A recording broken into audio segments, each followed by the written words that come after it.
Gak jarang nih cara-cara yang gak rasional pun dilakukan oleh trader yang mengalami drawdown besar.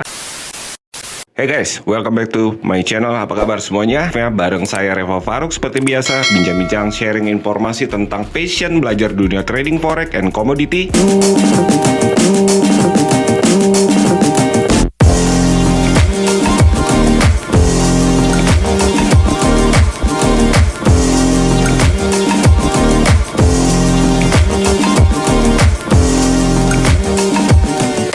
Gimana sih ngatasi rasa after loss atau rugi atau ketika mengalami drawdown? Ini sering banget ditanyain oleh teman-teman. Pernah loss nggak bang?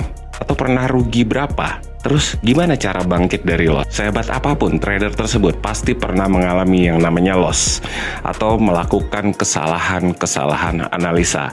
Sebut aja trader-trader legenda: Paul Tudor, Bruce Kovner, Joe Soros, Stanley Druckenmiller, Michael Marcus. Teman-teman mungkin udah akrab dengan nama-nama tersebut. Oke, kalau trader mudanya ada yang generasi sekarang, Edward Rickard, remaja dari London yang sempat viral. Dia belajar trading dari umur 16 tahun. Yang buat saya amazed, dia belajar awal itu dari YouTube atau media internet dan mampu running dan berhasil.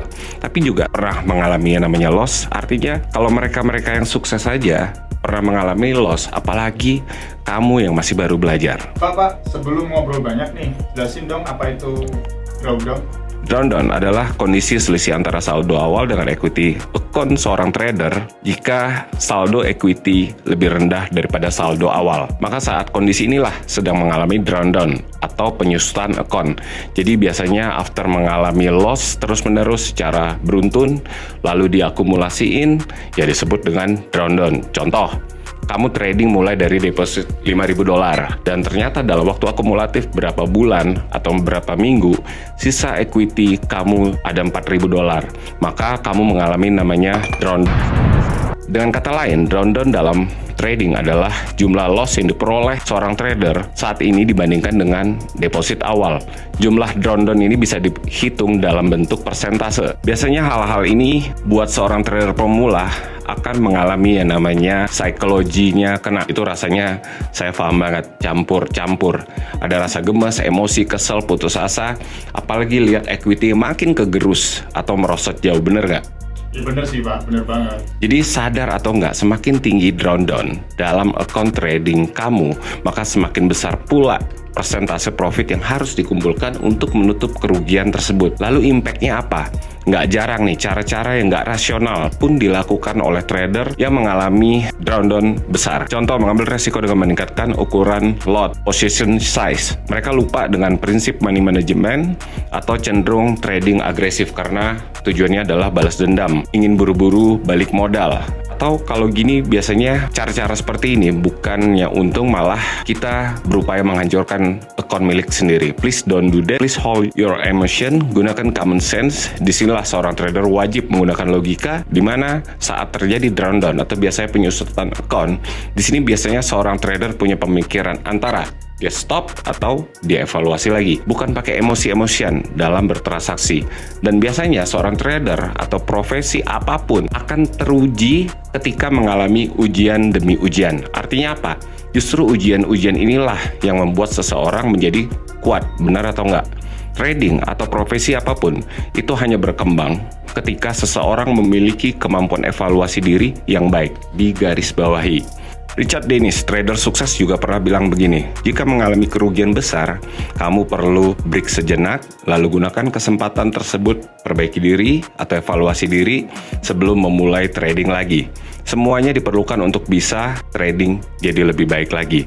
Bahkan seorang legenda trader, Joe Soros, juga pernah bilang, saya menjadi trader terkaya di dunia karena saya sadar ketika saya melakukan kesalahan dan saya coba memperbaikinya. Malulah jika tidak perbaikinya, tapi berharap hasil lebih baik. Untuk bangkit kembali setelah terjatuh jelas bukan perkara mudah. Tapi kalau kamu hanya diam di tempat dan membiarkan dirimu diselimuti rasa kecewa, maka kamu nggak akan menghasilkan apa-apa. Menghadapi kegagalan itu nggak mudah, tapi selalu ada kesempatan buatmu untuk melanjutkan menjadi lebih baik lagi. Jadi gini, emang gagal itu sulit, tapi untuk berhasil juga sulit. Have a choice, and which one do you choose? Be wise. Di sini kita bahas bagaimana cara bangkit Dan ini juga saya pernah rasakan. Lebih tepatnya saya akan sedikit share pengalaman saya memulai trading di tahun 2011, di mana saya saat itu nggak paham apa itu lot yang tepat, equity yang baik harus seperti apa. Jadi money management saya bisa dikatakan saat itu buruk banget. Merubah-rubah style trading saya ketika saya mengalami namanya loss. Tidak paham fungsi SL, denial terhadap chart pattern atau berita fundamental. Malah waktu itu begitu saya kenal yang namanya SL atau stop loss, malah SL-nya saya geser.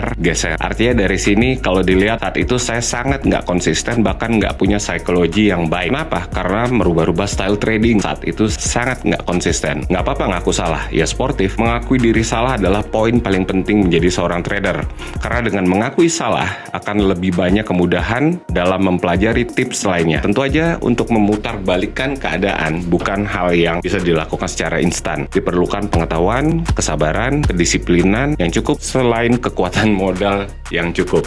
Makanya kenapa saya selalu berikan advice buat para trader pemula, buat awal-awal jangan langsung nekat trading for living atau ninggalin pekerjaan utama. Justru pekerjaan utama kita itulah sebagai backup kamu waktu berproses. Jangan sampai salah ekspektasi. Salah satu yang membedakan antara trader sukses atau gagal adalah bagaimana cara mereka untuk menghadapi kerugian ini. Jadi saya ingat salah satu quotes daripada trader favorit saya, yaitu Bruce Kovner. Seorang trader nggak akan pernah bisa menjadi besar ketika dia mempersonalisasikan yang namanya sebuah kerugian. Jadi manusia itu punya dua tipe mindset, grow mindset dan fixed mindset. Oke, jadi kalau grow mindset itu biasanya, jadi trader sukses biasanya menggunakan masa ini untuk belajar lagi, evaluasi, meningkatkan skill, menganalisa situasi untuk lebih baik, tanpa kehilangan antusias. Nah, ini grow mindset. Nah, trader gagal biasanya akan lebih banyak protes, blaming, selalu mencari 1001 alasan untuk memaklumi dirinya gagal. Ini yang disebut dengan fixed mindset. Hal pertama yang perlu kamu lakukan saat loss adalah menganalisisnya. Buat pertanyaan-pertanyaan yang jujur ke diri sendiri. Kenapa ini terjadi? Pahami sifat kerugian tersebut. Biasanya akan terjawab ketika kita bertanya kepada diri kita. Misalnya kejebak dalam momentum market sideways, yang udah jelas-jelas adalah hal yang harus dihindarkan karena biasanya menunggu big data. Nah, setelah kita berhasil analisis, berarti next. Jangan lakukan hal ini untuk kedepannya, benar nggak? Dan sebenarnya musuh trader itu bukan market, tapi dirinya sendiri. Ingat, loss hari ini bukan berarti loss selamanya. Dalam satu tahun itu ada 250 hari trading. Tips dan cara bangkit dari drawdown trading atau penyusutan modal. Yang pertama adalah terima kenyataan dan maafkan diri sendiri. Hal yang pertama yang perlu kamu lakukan untuk bangkit dari drawdown adalah menerima kenyataan bahwa kamu saat ini memang sedang mengalami loss. Simple. Yang terpenting berdamailah dengan diri sendiri, besar hati ya. Kemudian jadikan pengalaman tersebut sebagai bahan evaluasi untuk kedepannya agar cara trading jadi lebih baik, paling tidak untuk meminimalisir yang namanya loss. Kenali jenis kerugian. Ini tips yang berikutnya ya. Jadi biasanya jenis loss atau kerugian trading itu ada dua macam. Loss karena normal, loss karena faktor emosi. Oke, loss normal ini maksudnya adalah kerugian normal ketika kena SL. Tapi selama di dalam sistem trading, ya itu is okay. Atau persentase kerugiannya atau persentase lossnya udah sesuai dengan plan kita. Misalnya contoh 1%, itu normal-normal aja. Namanya trade kena SL itu sah-sah aja selama lossnya tidak lebih dari 1%. Loss karena faktor emosional. Menjadi trader ke bawah suasana yang membuat nggak tahu kapan harus break untuk trade. Sementara waktu di saat bersamaan maunya over trade, over analisis, bantai terus, open posisi terus. Sementara nafasnya kembang kempis. Ini sama aja kamu bermain-main dekat api, tapi badan kamu kasih bensin. Tunggu waktu aja kebakar. Bila kamu terus-terusan loss trading, mungkin cara paling tepat adalah untuk ngebantu bangkit dari drawdown adalah meliburkan aktivitas trading sebentar. Break sebentar. Ingat, kamu itu manusia. Manusia pasti punya yang namanya titik jenuh.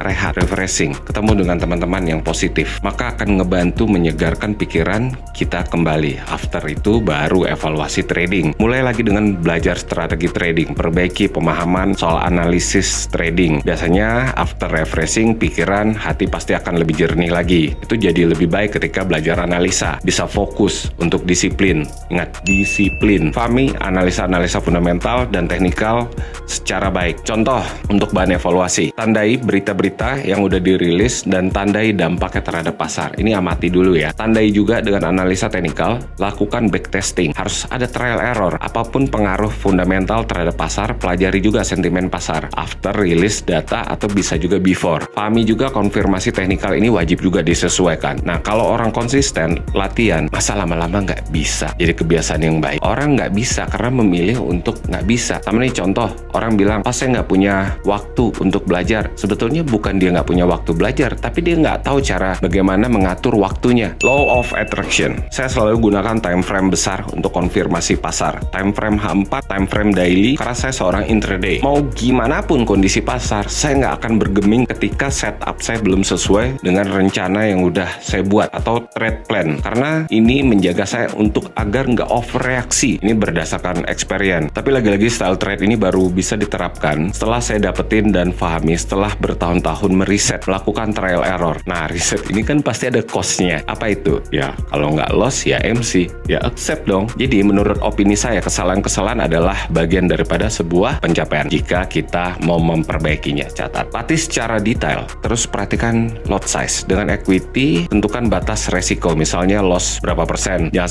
sampai over trade, over volume. Kalaupun terjadi, berarti kamu sudah melanggar trading plan yang sudah kamu buat. Oh no.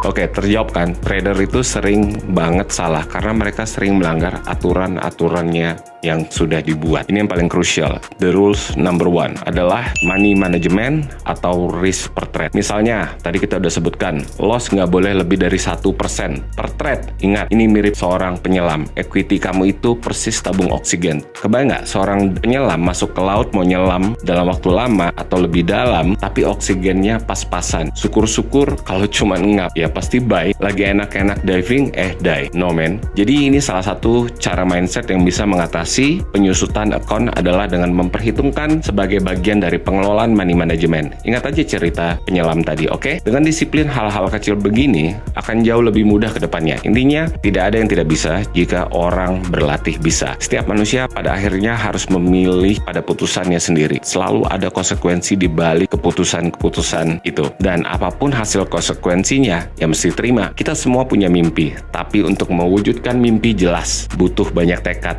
dedikasi, disiplin diri, dan upaya-upaya yang terus dilakukan secara konsisten. Oke teman-teman, tetap semangat. Nah, buat teman-teman yang suka dengan konten ini, jangan lupa subscribe, like, comment, and share. Thank you for watching. See you untuk next episode. May Allah bless you all.